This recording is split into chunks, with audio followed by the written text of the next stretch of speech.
Introduction. Hello and welcome. Tonight we will take a gentle journey into the world of basketball. This will not be a fast-paced or intense discussion, but rather a calm and soothing exploration. You are here to relax and drift off to sleep as we talk quietly about basketball, what it is, how it's played, and the stories and figures that have made it special. Imagine you are in a quiet, empty gymnasium. The lights are dim and the air is still. You can almost hear the faint echo of a basketball bouncing on the wooden floor, a soft thump, then another thump, followed by the whisper of a ball gliding through a hoop. In this peaceful scene, we will learn about basketball step by step. There's no rush at all. We will move slowly with long pauses, allowing each thought to settle like a ball resting gently in a net. Basketball is a sport, but tonight we present it as a bedtime story. Think of it as listening to a gentle narrative about something many people enjoy. By the end of our time together, you will have a basic understanding of basketball's rules and language. You will also hear about some of the famous teams and players in the National Basketball Association, or NBA, the main professional basketball league in America. This way, if you ever find yourself talking with friends or family about basketball, you'll have some simple knowledge to share calmly and confidently. Remember, this is a relaxed journey. We won't get caught up in the excitement or drama that sometimes surrounds sports. Instead, we'll observe basketball from a comfortable distance, as if watching a calm game in slow motion. Let's begin our exploration with the very basics. What basketball is and how it's played, spoken softly and clearly so you can follow along effortlessly as you unwind. Take a slow breath, get comfortable, and let's gently step into the world of basketball together. Understanding the basics of basketball. Basketball at its core is very simple. Two teams face each other, and each team wants to score points by getting a ball through a hoop. The hoop is a round metal ring with a net elevated high above the ground, about 10 feet up in the air. Each time the ball passes through the hoop, the team who shot it scores points. Usually a basket is worth 2 points, but if a player shoots from far away beyond a special arc painted on the court, the three-point line, it's worth 3 points. There are also free throws, unhindered shots from a line close to the basket, which are worth 1 point each. Free throws are given after certain fouls, which are rule violations involving illegal contact or other infractions. But don't worry, we will not dive into all the strict rules too deeply. We will just gently cover what you need to know to understand the game. Each basketball team has 5 players on the court at any time. Imagine 10 people in total, 5 wearing one colour jerseys and 5 wearing another, moving around a rectangular court. The court has a hoop at each end, one for each team to defend and the opposite one to score in. The game starts with a jump ball at centre court, where the referee tosses the ball up, and one player from each team tries to tap it to their teammates. After that, play flows back and forth. The team with the ball is on offense. Their goal is to move the ball towards the opponent's hoop and take a shot, trying to score. The other team is on defense. They try to stop the offense from scoring by blocking shots or stealing the ball. A player advances the ball by dribbling, bouncing it on the floor with one hand while walking or running, or by passing it to a teammate. If you stop dribbling, you cannot start dribbling again until another player touches the ball. Doing so is called a double dribble, and it's against the rules. Players also cannot run or walk with the ball without dribbling. That's called travelling, another violation. These rules keep the game fair and prevent someone from just grabbing the ball and running all the way to the hoop. Let's picture this in a calm way. One player, let's say, is gently bouncing the orange ball, the rhythmic bounce marking the time. They see a teammate near the basket and softly toss the ball through the air. That's a pass. The teammate catches it, and in one smooth motion, they shoot the ball toward the hoop. Maybe it's a jump shot, where the player leaps lightly and releases the ball at the top of the jump. The ball arcs gracefully, spinning silently, and drops through the hoop with a whoosh, that satisfying sound of a swish. Nothing but net. 2 points are scored. In a real game, the crowd might cheer, the scoreboard would change, and the players would run back to the other side. But in our quiet story, we simply note that the basket was made, and we continue gently. Now the other team gets the ball and roles reverse. The team that scored now plays defense and the other team is on offense. They will bring the ball up the court, perhaps passing it between players, looking for a chance to take their own shot. The game goes on like this, back and forth. In the professional league, the NBA, a game is divided into 4 quarters, each lasting 12 minutes of game time. But we don't need to worry about the clock right now. Just know that basketball games have a defined length, and when the time is up, the team with more points wins. If the score is tied, there will be extra time called overtime to ensure someone wins. As you listen, you might hear some common terms. A rebound is when a player grabs the ball after a missed shot. Imagine a gentle bounce off the hoop, and a player reaching up calmly to pick the ball out of the air. An assist is the pass that led directly to a basket, like a helpful contribution. A steal is when a defensive player cleanly takes the ball away from the opponent, and a block is when a defender tips or stops an opponent's shot on its way to the basket.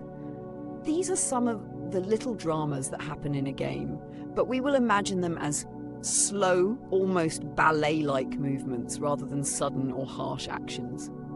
Each player on a basketball team usually has a role or position. There are usually 2 guards, 2 forwards and 1 center, 5 positions in total. The center is often the tallest, who stays near the hoop to block shots and catch rebounds. The forwards are also typically tall and strong, helping both in scoring and defending near the basket. The guards are usually the smaller, quicker players who handle the ball a lot and set up the team's offense. One guard, called the point guard, acts like the team's calm coordinator, bringing the ball up court and guiding the team's plays, while the other guard, the shooting guard, often focuses on finding good chances to score from outside or drive in towards the basket. Again, we don't need to get too technical. Just keep in mind that when someone mentions a player's position, like he's a great point guard or she's a strong center, it tells you a bit about what that player's duties are on the court. The beauty of basketball is in its flow. Teams move in harmony, passing, dribbling, shooting, and defending in a continuous dance. Even though professional games can be very fast and competitive, we can imagine it like a graceful slow-motion dance for our purposes. 5 players working together, each with their own style. Some are good shooters, some excel at passing, some jump very high to grab rebounds or block shots. All these pieces fit together into one cooperative effort. If you know these basics, that basketball is about getting the ball through the hoop, that there are 5 players aside with roles, and a few key terms like dribble, shot, pass, rebound, you already have enough to follow a simple basketball conversation. You could calmly mention, for example, "I know a basketball hoop is 10 feet high," or "each team has 5 players on the court." These simple facts are nice little contributions to a friendly chat about the game. Now that we've covered the basics of how basketball is played and the common words you might hear, let's gently move on to the stories of basketball. The teams, the players, and the moments that people often talk about. These stories span many decades, so we will go through them slowly and in order, like turning the pages of a history book, one era at a time. Early history and the first dynasties. Basketball was invented in the year 1891 by a man named James Naismith, a physical education teacher looking for a way to keep students active indoors during winter. His simple game of throwing a ball into a peach basket grew steadily in popularity. By the mid-20th century, professional basketball had taken shape in America. The National Basketball Association, NBA, was born in 1946, bringing together teams from various cities into one league. In those early days, the games were often held in small gymnasiums, and the pace was much slower than what we see today. But even then, fans would gather, and you could hear the soft bounce of the ball and the cheer when a basket was made. One of the first stars of the NBA was a tall, bespectacled player named George Mann. In the late 1940s and early 1950s, Meekin led the Minneapolis Lakers to multiple championships, establishing the league's first dynasty. A dynasty means a team that wins many championships in a short span, dominating the era. The Lakers won 5 titles in the early years, and Meekin's dominance around the basket was so pronounced that the league even had to adjust some rules, like widening the lane, also known as the paint, to make it harder for a big man to camp under the hoop. We tell this story quietly, imagining those early games where fans in suits and dresses sat courtside, politely applauding each score as the Lakers repeatedly took home the trophy. In 1954, a significant change came to basketball, the introduction of the 24-second shot clock. Before that, teams could hold on to the ball for as long as they wanted, which sometimes made games slow and low scoring. The shot clock meant that a team had 24 seconds to take a shot, keeping the game flowing. This change sped the game up and made it more exciting for fans. You can think of it as a gentle ticking rhythm in the background of every possession, ensuring a kind of heartbeat to the game's flow. As the 1950s moved on, certain teams began to stand out. The Boston Celtics, for example, were building a strong squad under coach Red Auerbach. And in 1957, a rookie named Bill Russell joined the Celtics. Russell was a tall, defensive genius, known for his calm yet intense presence. He could grab rebounds and block shots like no one before. With Bill Russell, the Celtics began an era of dominance that would last over a decade. In the late 1950s and into the 1960s, two names towered over the basketball landscape: Bill Russell and Wilt Chamberlain. Russell with the Boston Celtics, and Chamberlain, who started with the Philadelphia, later San Francisco Warriors, and also played for the Philadelphia 76ers and Los Angeles Lakers, developed a rivalry that fans still talk about today. Wilt Chamberlain was an incredible scorer and athlete. In 1962, he achieved something almost unbelievable, scoring 100 points in a single game. Imagine that, one player scoring again and again, reaching 100 points by himself. Chamberlain was like a gentle giant who could score at will, whereas Russell was the strategic defensive leader who focused on team success and stopping the other team. During the 1960s, Bill Russell's Celtics became nearly unbeatable in championship games. Starting in 1959, the Boston Celtics won the NBA title 8 years in a row from 1959 through 1966. No other professional American sports team has ever had a streak that long of consecutive championships. Overall, with Russell as their centerpiece, the Celtics won 11 championships in 13 seasons, from the late 1950s to 1969. It's a record of success that remains unrivaled. Think of the Celtics in the 1960s as a harmonious group working together year after year, like a well-rehearsed orchestra playing a winning tune repeatedly. Every spring, the Celtics would be in the finals, and most often they would calmly and confidently walk away with the trophy. It wasn't that other teams and stars didn't shine. They did. Wilt Chamberlain, despite often losing to Russell's Celtics, managed to win 2 championships later, one in 1967 with Philadelphia and one in 1972 with the Los Angeles Lakers. And he amassed many scoring records that still stand today. But in the conversation about basketball history, the tale of the 1960s is usually about the Celtics' green jerseys filling championship banners in the rafters of their arena. If you ever hear someone talk about the greatest teams ever, the 1960s Celtics will surely be mentioned, softly remembered for their unparalleled teamwork and success.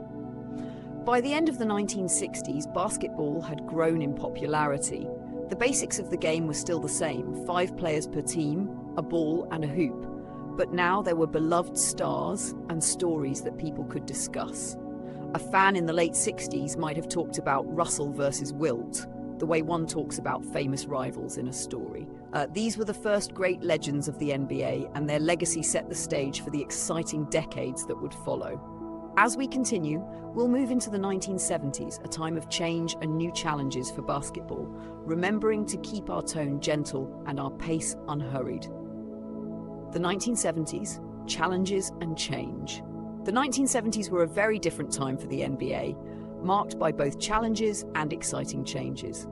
After the Boston Celtics' dominance of the 60s, the league entered a new decade where no single team ruled over all the others. In fact, throughout the 1970s, championships were spread around to many different teams. Fans in New York celebrated the Knicks' first titles in 1970 and 1973. The Milwaukee Bucks, a young franchise at the time, won a championship in 1971, led by a towering young star named Kareem Abdul-Jabbar, then known as Lou Alcindor. Kareem was a marvel. He had a signature move called the sky hook, a nearly unblockable, graceful hook shot that arced high into the air. He would go on to become the most prolific scorer of that era and one of the greatest players ever. In 1972, the Los Angeles Lakers, who had moved from Minneapolis by then, won a title as well, finally breaking through after years of coming up short. The Golden State Warriors, formerly in Philadelphia and then San Francisco before settling in Oakland, captured a championship in 1975 with an underdog team. Even the Boston Celtics managed to return to the top twice in that decade, 1974 and 1976, showing that their winning spirit hadn't vanished. So in the 1970s, it seemed every year a different team was on top, and many cities got to taste the joy of a basketball championship. This meant that if you talk to fans from that time, they might reminisce about a variety of teams. The flashy New York Knicks with their team-oriented play, or the Milwaukee Bucks with young Kareem, or the rugged Seattle Supersonics and Washington Bullets who won titles at the end of the decade, 1979 and 1978 respectively. It was a colourful patchwork of stories, rather than one single storyline. However, the NBA also faced some growing pains in the 1970s. A new rival league called the ABA, American Basketball Association, sprang up in 1967 and competed with the NBA for talent and fans. The ABA introduced a few fun wrinkles: a red, white and blue coloured ball, a three-point shot for long-distance baskets, something the NBA didn't adopt until later, and a flair for entertaining the crowd. The ABA had its own stars, most notably Julius Erving, known as Dr. J, who became famous for his spectacular slam dunks and airborne style of play. For a while, the basketball world was split between the NBA and ABA, which may have diluted the fan base and attention. By 1976, a big change occurred. The NBA and ABA merged. The NBA absorbed 4 ABA teams: the New York Nets, who eventually became the Brooklyn Nets, the Indiana Pacers, the Denver Nuggets, and the San Antonio Spurs. This merger brought some of the ABA's flashy style into the NBA, including the three-point shot, which the NBA would officially adopt a few years later in 1979. It also brought over star players like Dr. J himself, who joined the NBA's Philadelphia 76ers. The merger strengthened the NBA by uniting the best players in one league again, but it came at a time when the league was looking for a new spark. Indeed, in the late 1970s, the NBA was struggling somewhat. Attendance at games was down, TV ratings were low, and the league had an image problem. There were reports of some players struggling with off-court issues, and some fans found the game too rough or lacking appeal. It was as if basketball was waiting for a new hero or story to capture everyone's imagination again. Games were still going on, teams were competing hard, and new talents were coming in. But the general public wasn't as tuned in as before. Yet, even in these quieter times, the essence of basketball remained beautiful. We can imagine a game from the late 70s. Perhaps the crowd is modest, but on the court, a young forward like Julius Erving takes flight toward the hoop, gliding gracefully for a dunk that makes everyone gasp in awe. Or Kareem Abdul-Jabbar setting up in the post, then swinging his arm up in that smooth skyhook motion, the ball gently dropping through the net.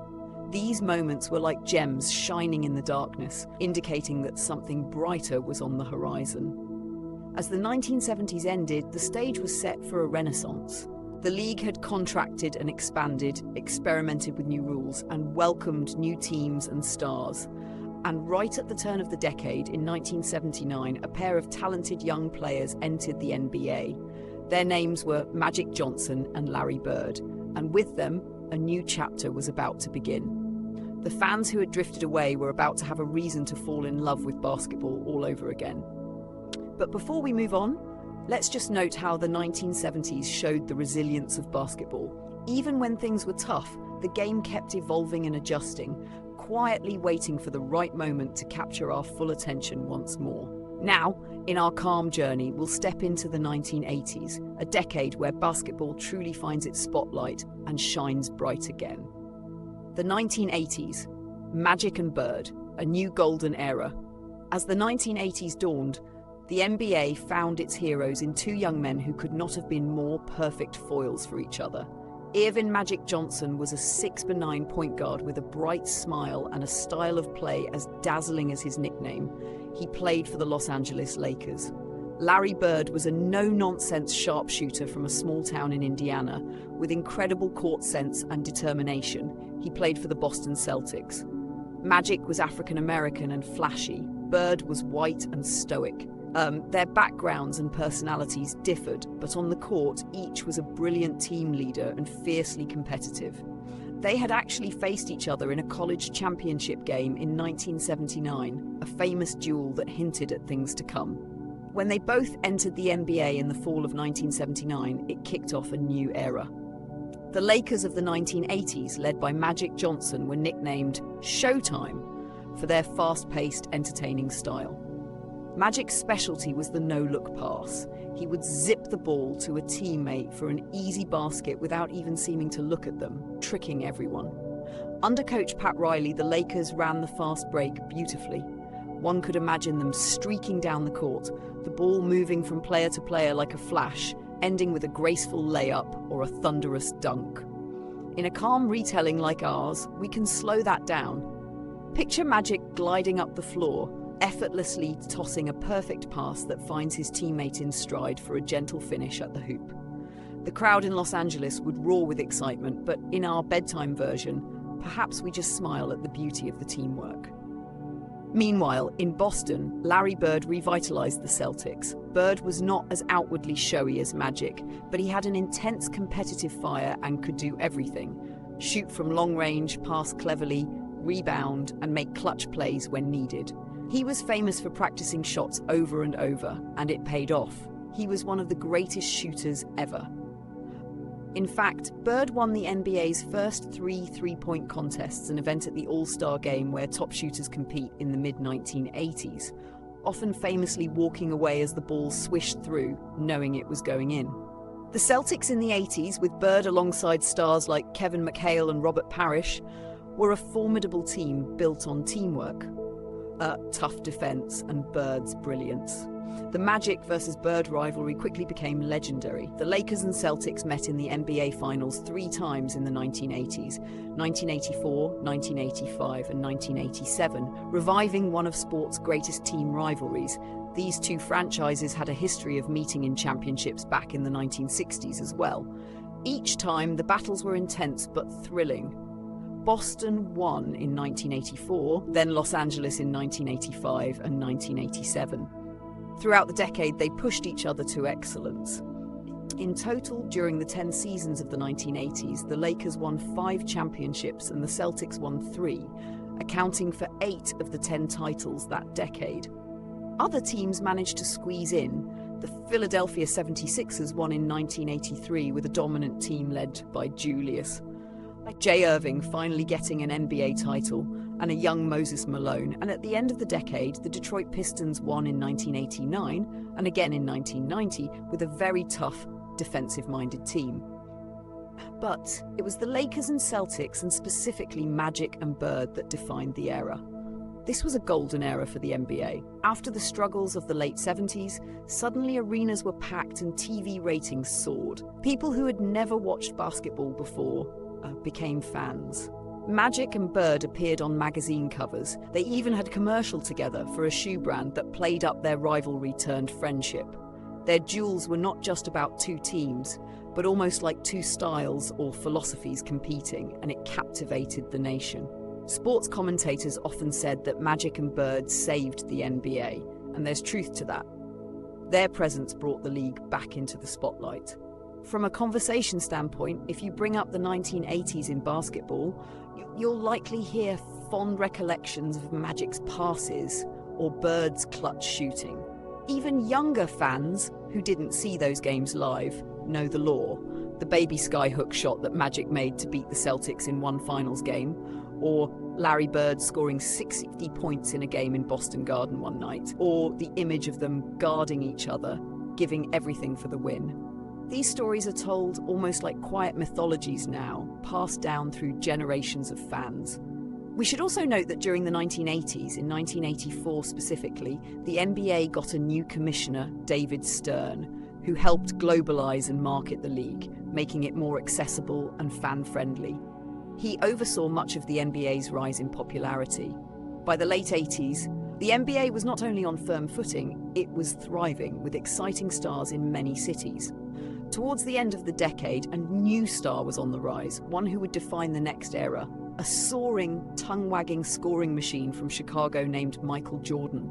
Jordan entered the league in 1984 as a rookie. He was actually on the same All-Star team as Bird and against Magic early on.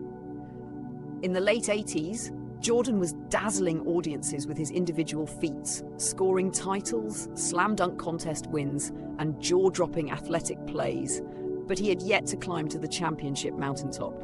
That would come soon in the 90s.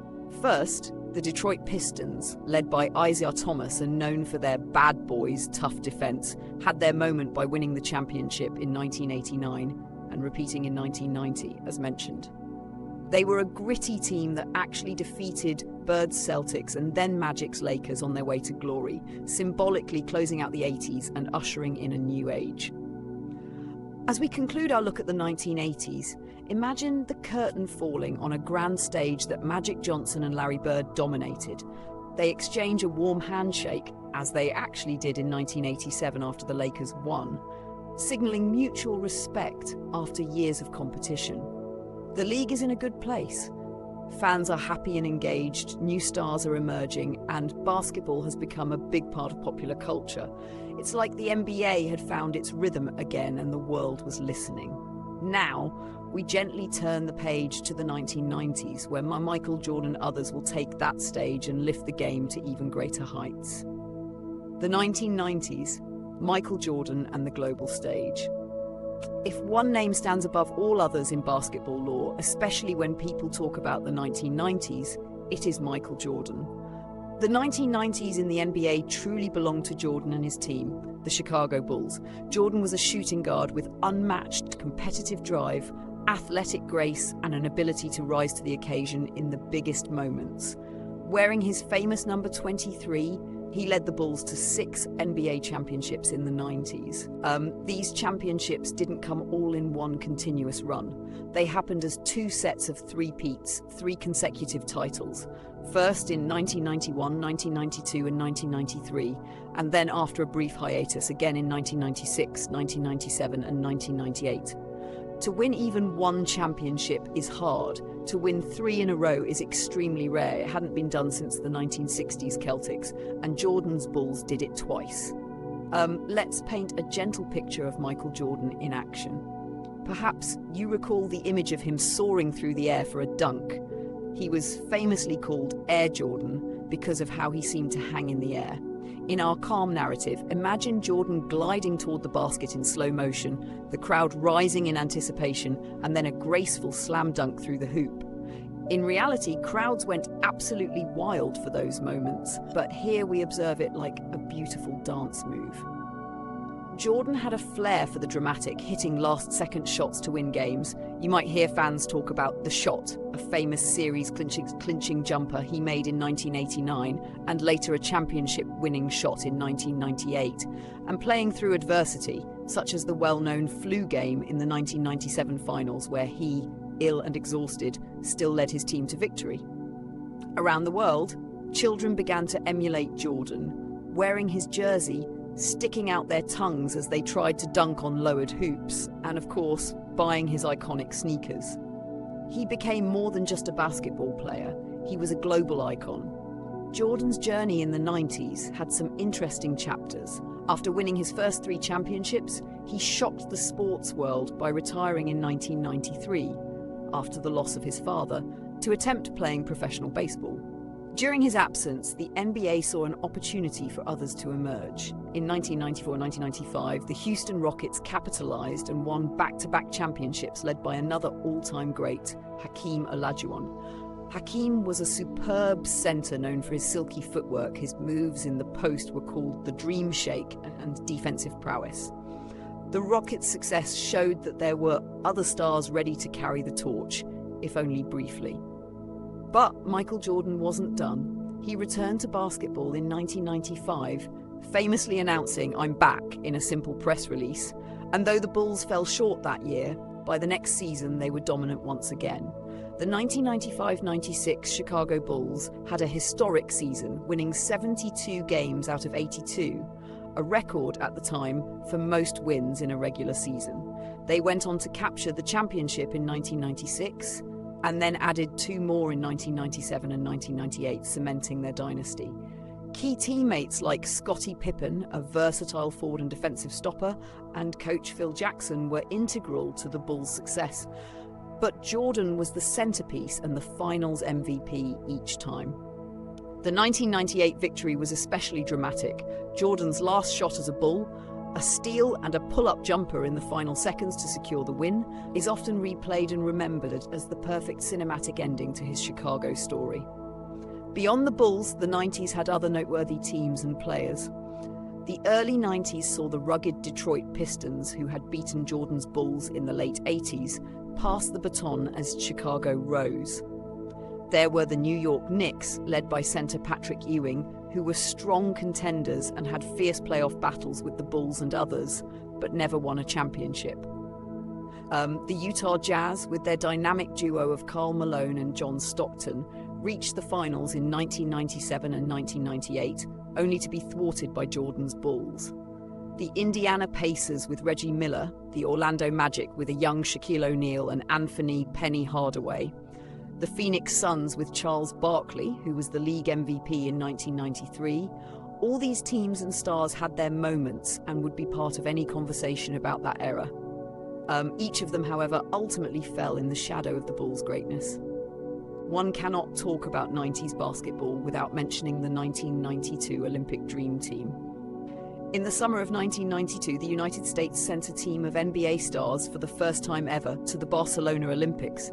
This dream team included Michael Jordan, Magic Johnson, who had retired from the NBA in 1991 but returned for this special event, Larry Bird, also at the end of his career, and other stars like Charles Barkley, Karl Malone, John Stockton, Patrick Ewing, David Robinson, Scottie Pippen, and Clyde Drexler.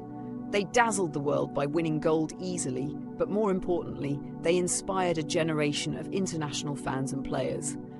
The Dream Team's exhibition of skill and sportsmanship was like a global advertisement for basketball. After that, the sport's popularity exploded worldwide. Many of the international players who watched them would later come to play in the NBA. The league truly became global. You could travel to remote parts of the world and find kids playing basketball, talking about Jordan or wearing NBA jerseys. Another development in the 90s was the expansion of the NBA. In 1995, the league added 2 Canadian teams, the Toronto Raptors and the Vancouver Grizzlies. The Grizzlies later moved to Memphis.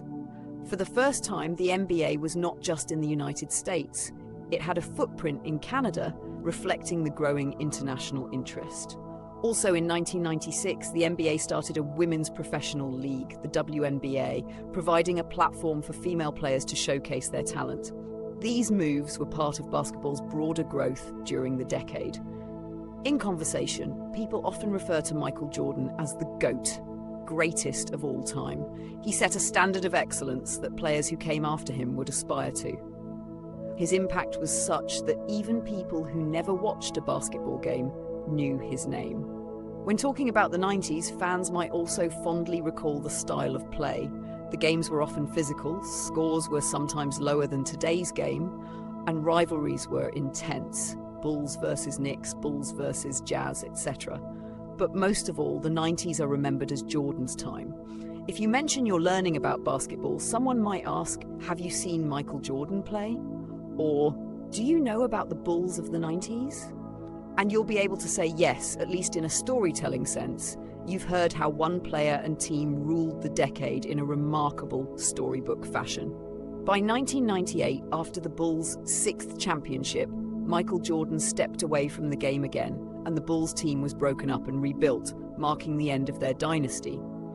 The NBA was entering a new chapter. Some wondered if the league would suffer with the absence of its biggest star. But as we will see, new stars were ready to emerge. Names like Kobe Bryant, Tim Duncan, and a young man named LeBron James on the horizon. The league, now truly global and supremely popular, was in a strong position. So as the 90s turned to the 2000s, basketball fans had a lot to look forward to, even as they cherished the memories of Jordan soaring through the air in his prime. Let's gently move into the next era, where a new generation picks up the torch. The 2000s, Kobe Bryant, Tim Duncan, and the Lakers-Spurs era. The new millennium brought a new wave of basketball stars and stories. With Michael Jordan retired for the second time in 1988, many wondered who would be the next torchbearer for the NBA. It turned out that the 2000s would be defined by two main dynasties: the Los Angeles Lakers and the San Antonio Spurs, and their respective leaders, Kobe Bryant and Tim Duncan, who each led their teams to 5 championships in this era. In 1999, the San Antonio Spurs, under coach Greg Popovich, won their first championship led by Tim Duncan, a fundamentally sound and quietly dominant power forward, and David Robinson, the veteran center. This victory marked the beginning of the Spurs' prominence. Tim Duncan was nicknamed the Big Fundamental because of his steady, no-frills style of play. He banked shots off the glass, made the right passes, and played excellent defense, all with a very calm demeanor. In a fitting way, Duncan's style matches the tone of our story: effective and excellent, without excess flash.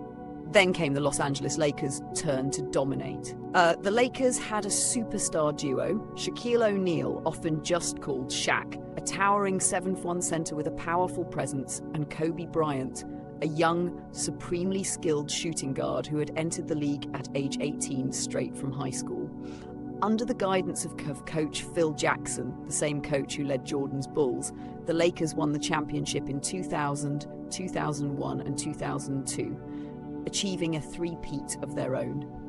Shaq was virtually unstoppable in those years, often overpowering defenders to dunk with authority, while Kobe provided scoring, creativity, and a fierce competitive spirit reminiscent of Jordan. People would talk about the Shaq and Kobe Lakers with awe, how Shaq would command double teams in the paint, while Kobe could take over in the clutch moments.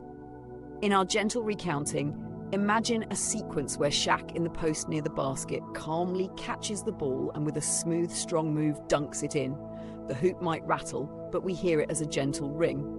Then Kobe, perhaps in another moment, glides through defenders and lofts a high-arsing jump shot that falls through the net. The Lakers' 3 consecutive titles firmly put the spotlight on Los Angeles in the early 2000s. However, the Spurs were never far behind. In 2003, the Spurs won the championship again, with Tim Duncan earning MVP honors in the finals, showcasing his remarkable consistency and leadership. The Lakers and Spurs developed a bit of a rivalry, often meeting in the playoffs, effectively trading the throne back and forth. The Spurs claimed another title in 2005 and yet another in 2007. Across these years, the Lakers and Spurs together appeared in the finals numerous times and won the majority of the championships available. If you ask a seasoned fan about the 2000s, they will likely mention the Lakers versus Spurs dynamic, the flashy Hollywood-style Lakers and the steady, small-market Spurs. One had big personalities, Shaq's humor and Kobe's intensity. The other had a quiet confidence, Duncan's stoicism and Coach Popovich's disciplined approach. Both were extremely effective. Of course, the 2000s had more to the story. In 2004, the Lakers' attempt at a 4th straight title was thwarted by the Detroit Pistons, a blue-collar team with a suffocating defense and no single superstar. The Pistons, playing very cohesively under coach Larry Brown, defeated a Lakers team that had added veteran stars Karl Malone and Gary Payton, an upset that reminded everyone that basketball is a team game at its core. The Pistons' triumph in 2004 was a throwback to the team-oriented play of earlier eras, and it gave the Detroit franchise its 3rd championship. Their earlier ones were in 1989 and 1990. In 2006, another team seized a moment of glory, the Miami Heat. Led by a young, explosive guard, Dwyane Wade, and assisted by Shaquille O'Neal, who had been traded from the Lakers, the Heat won the championship, overcoming the Dallas Mavericks in the finals. Wade's performance in those finals was legendary. He seemed unstoppable, driving to the basket fearlessly and drawing fouls or making tough layups, earning him the finals MVP. Miami's win added a new city to the championship map and showed that the league's talent was widespread. The very next year, 2007, the San Antonio Spurs captured the title again, sweeping the LeBron James-led Cleveland Cavaliers in the finals. This was significant because it was the first finals appearance for LeBron James, a prodigy who had entered the NBA in 2003 straight from high school and was quickly proving himself as one of the league's best. Though LeBron's team fell short against the Spurs' experience, it was a sign of things to come. LeBron was clearly the rising star who would shape the next decade. But in the late 2000s, he was still learning how to win at the highest level. In 2008, one of the NBA's oldest and most storied rivalries was revived on the biggest stage, the Boston Celtics versus the Los Angeles Lakers. The Celtics had formed a new Big Three that season by bringing together stars Kevin Garnett, Paul Pierce, and Ray Allen. This trio, each a superstar from another team, joined forces and instantly found championship chemistry. The Celtics met Kobe Bryant's Lakers in the 2008 finals, and Boston emerged victorious, securing the Celtics' 17th championship banner. For Boston fans, it was the first title since the mid-80s, and it tied them, at that time, with the Lakers for the most championships ever by a franchise. The image of Kevin Garnett after the win, shouting, "Anything is possible," amid the celebration is often fondly recalled. It was a moment of triumph and an emotional high point of the decade. The Lakers, however, were not done. Kobe Bryant, determined to win a championship without Shaq, who had left the Lakers in 2004, led Los Angeles back to the finals in 2009 and 2010. In 2009, the Lakers defeated the Orlando Magic, and in 2010, in a dramatic 7-game series, they faced the Celtics once more and won. Kobe Bryant earned the Finals MVP award in those last two championships, bringing his total championship count to 5. The 2010 victory was especially sweet for the Lakers as it broke the tie with Boston in terms of total championships for the time being, and it was achieved by overcoming their old rivals. The Lakers and Celtics trading blows across centuries and decades was a narrative that basketball loves, and it had played out yet again in a thrilling way. Throughout the 2000s, we also saw the international influence on the NBA grow. Stars from around the world became household names. German forward Dirk Nowitzki led the Dallas Mavericks to strong seasons and would eventually win a championship in 2011, just outside our current decade. Canadian guard Steve Nash won back-to-back MVP awards in 2005 and 2006 for his playmaking brilliance with the Phoenix Suns. French point guard Tony Parker won Finals MVP in 2007 with the Spurs. Argentine guard Manu Ginobili, also with the Spurs, became one of the league's best sixth men, a key player off the bench and a clutch performer. The NBA was truly a melting pot of talent. Even a giant star from China, Yao Ming, made a huge impact after joining the Houston Rockets in 2002, becoming an all-star and helping broaden the NBA's fan base in Asia. By the end of the 2000s, a fan discussing basketball might say something like, "The Lakers and Spurs owned that decade." They might debate whether Kobe Bryant or Tim Duncan was the player of the 2000s. Some might reminisce about the Shaq-Kobe drama and how dominant they were together, or about how fundamentally sound and consistently excellent the Spurs were. Others might bring up how exciting players like Allen Iverson, the electrifying guard of the Philadelphia 76ers, known for his crossover dribble and heart despite never winning a title, captivated audiences, or how the league saw the dawn of LeBron James, who was clearly destined for greatness. In our gentle remembering of that era, we see it as a time when the torch was passed successfully from one generation to the next.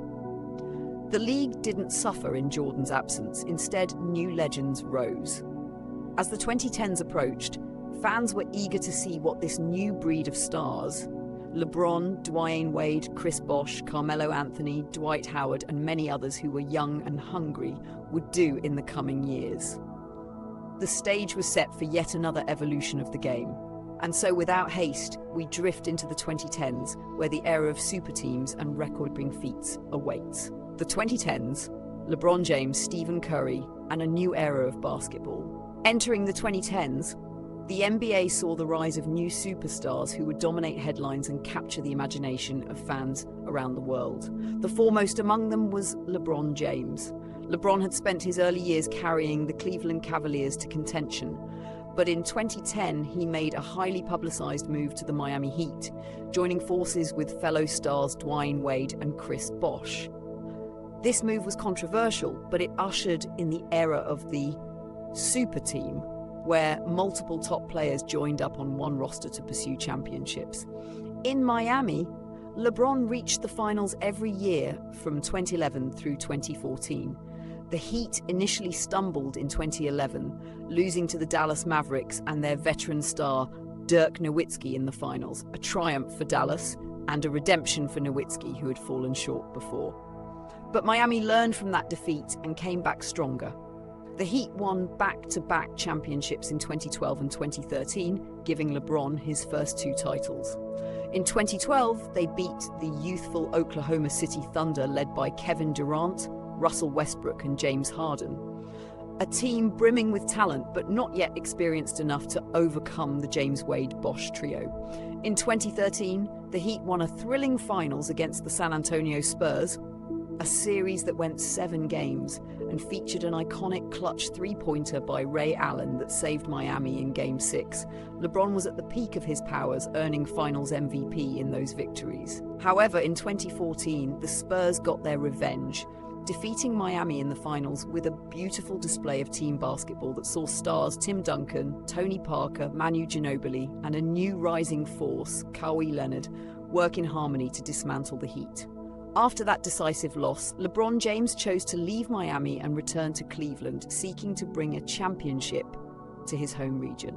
LeBron's homecoming to Cleveland in 2014 set the stage for another compelling storyline. The Cavaliers, with LeBron and new star teammate Kyrie Irving, soon also traded for Kevin Love to form another Big Three. Over in the Western Conference, a different kind of powerhouse was developing, the Golden State Warriors. Led by Stephen Curry, a dazzling sharpshooter, the Warriors played a style that emphasized quick, long-range shooting and fast ball movement. Curry, along with fellow Splash brother Klay Thompson and versatile forward Draymond Green, turned traditional wisdom on its head by showing that a team could thrive primarily on three-point shooting and skillful finesse. The Warriors reached the NBA Finals in 2015, where they faced LeBron's Cavaliers, who, due to injuries, were missing Irving and Love.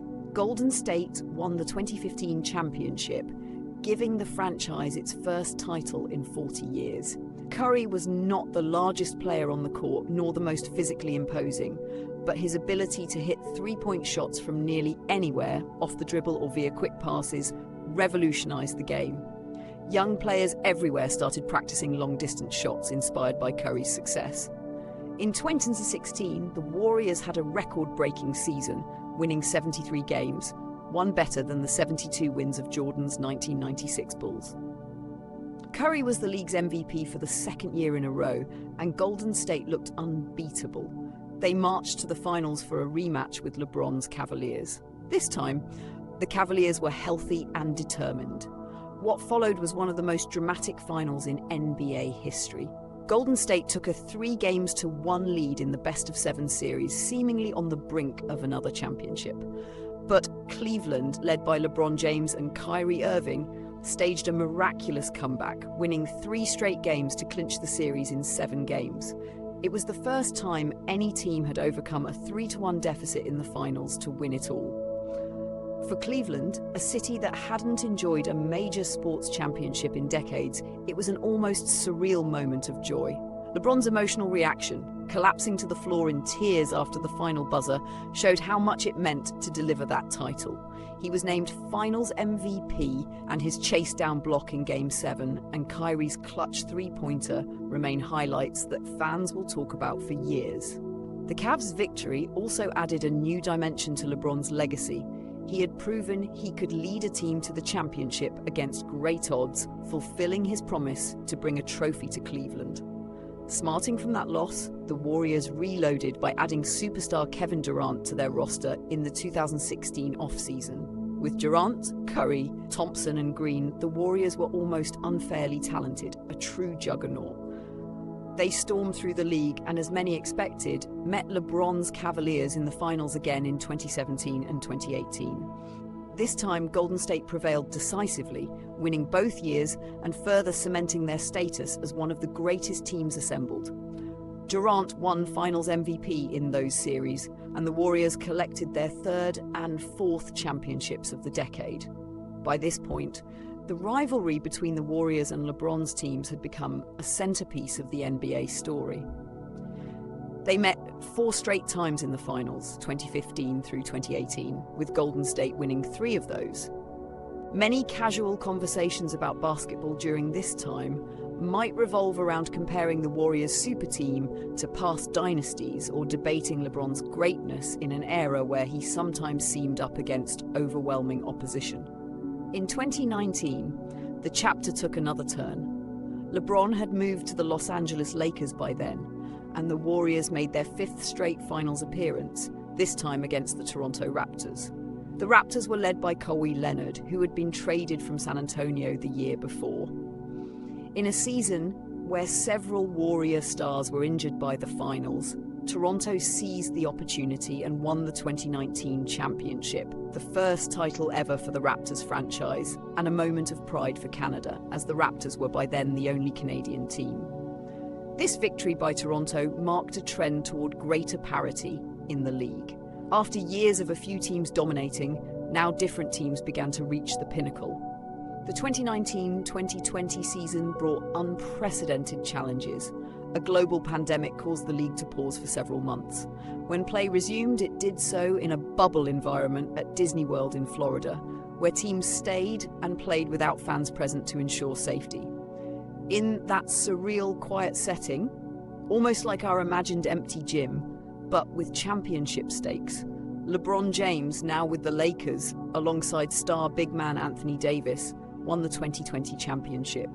It was LeBron's 4th title with his 3rd different team, and it tied the Lakers with the Celtics at 17 championships each.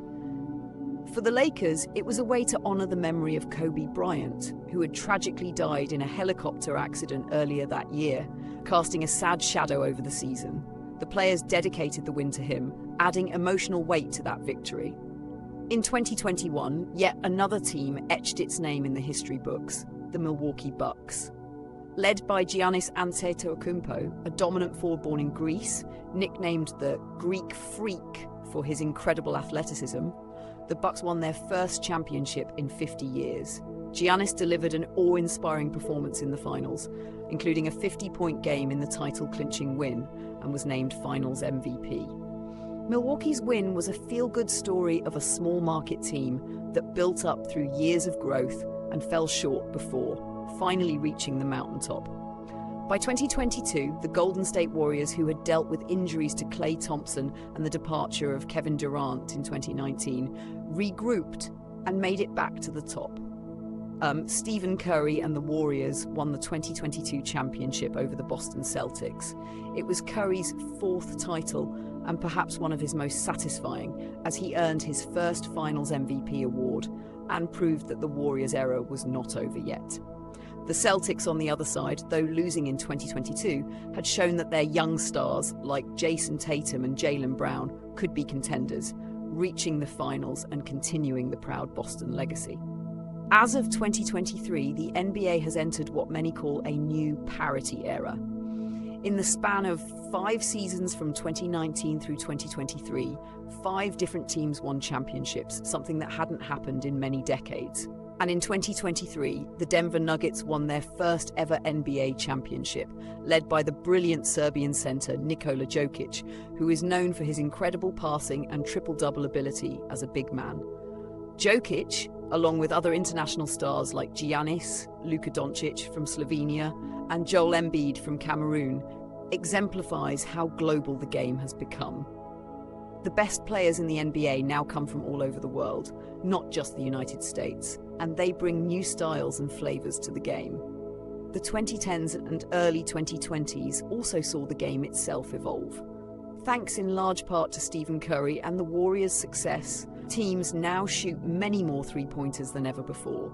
The pace of the game increased, and spacing the floor to allow driving lanes and open threes became a key strategy. Analytics and advanced understanding of efficiency changed how coaches approached offense. If you watch a game from 2023 and compare it to one from, say, 1993, you'll notice more quick passes to the perimeter for three-point shots and fewer slow back to the basket plays. The sport keeps reinventing itself, yet the essence remains. Put the ball in the hoop, work together as a team, and play with heart. In conversations about basketball today, you might hear debates about LeBron James versus Michael Jordan. Who is the GOAT, greatest of all time? It's a friendly and sometimes heated debate with no clear answer, but it reflects how these two players from different eras have captured the imagination of fans. LeBron, who in 2023 became the NBA's all-time leading scorer, surpassing Kareem Abdul-Jabbar's record set decades earlier, has had a remarkably long and successful career. Jordan, with his perfect finals record and cultural impact, remains the measuring stick for many. People may share their opinions in a passionate yet playful way, comparing stats or championship rings.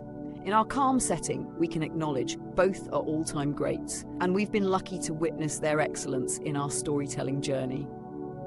As we conclude the 2010s and move into the present, the NBA feels as exciting as ever. There are established stars like LeBron, Curry, Durant, and there are new faces rising like Ja Morant or Zion Williamson, young phenoms, and each season brings its own surprises. The league has balance. On any given year, several teams have a real shot at the title, which makes discussions among fans lively and hopeful. We have now strolled through over 7 decades of NBA basketball history, from the early days of peach baskets to the modern global spectacle. Throughout, we kept our tone gentle and steady, like a heartbeat underlying the action. If you've absorbed these stories, you have a wonderful tapestry of anecdotes and facts to draw from in a casual basketball conversation. Whether it's mentioning how the Bulls dominated the 90s, or how the Lakers and Celtics have long been arch rivals, or noting how Stephen Curry changed the way the game is played, you'll find that these are exactly the kinds of tidbits spark smiles and further discussion among basketball enthusiasts. Now, with the basketball journey from its birth to the present gently laid out, we can prepare to close our eyes and let all these images and tales settle in our mind. Before we drift into a deeper rest, let's have a soft recap and conclusion to cement these thoughts in a peaceful manner. Outro, a gentle nightcap on our basketball journey. We have traveled together through the gentle lore of basketball, from its simple beginnings to the vibrant global game it is today. Along the way, we learned the basic terms. We know about the hoops and the dribbles, the passes and the points. We imagined the feel of the ball and the quiet swish of the net. We met the great figures of the sport in our mind's eye, from Bill Russell and his 11 championships, to Magic Johnson and Larry Bird reviving the league with their rivalry, to Michael Jordan soaring through the 90s, to Kobe and Duncan trading titles in the 2000s, and to LeBron James and Stephen Curry defining the modern game. We even saw how new stars from around the world have made their mark. These names and stories, softly told, now float in our thoughts like gentle clouds. Perhaps you aren't awake for every detail. That's okay. The beauty of this journey is that even while you rest, your mind absorbs a bit of the essence of basketball, its rhythms, its legends, its language. The next time you hear friends chatting about a big game or a favorite player, you might find some of these familiar ideas coming back to you calmly. Maybe you'll remember that the basket is 10 feet high, or recall the soft memory of the Bulls winning those 6 titles, or the idea that the Lakers and Celtics have long histories of success. These little pieces of knowledge will be there for you, easily and naturally. For now, though, there is nothing more you need to do. You can let all these stories drift like a gentle melody in the background of your mind. The specifics aren't so important. What matters is that you feel comfortable and at ease. Basketball, at its heart, is just a game meant to bring joy and excitement. And in our quiet retelling, it brings relaxation and comfort as well. Think of a basketball bouncing slowly, thump, thump, like a quiet heartbeat. Imagine the distant echo in an empty gym, the game long over, the lights now dim. The champions and heroes we talked about are at rest too, their cheers turned into whispers in the night. In this peaceful moment, all is well. You have learned a little and you've also relaxed a lot. As you lay here, breathing softly, you can let the final images fade. A ball rolling slowly to a stop, a net gently swaying, and our voices about basketball growing quiet. You are floating, comfortable and content, carrying with you a newfound ease in the topic of basketball, ready to chat about it or simply dream about it, whatever you wish. Thank you for joining me on this calm journey through the world of basketball. May your sleep be deep and your dreams be pleasant, perhaps even filled with friendly games on sunlit courts or the soft murmur of a crowd enjoying a beautiful play. Good night.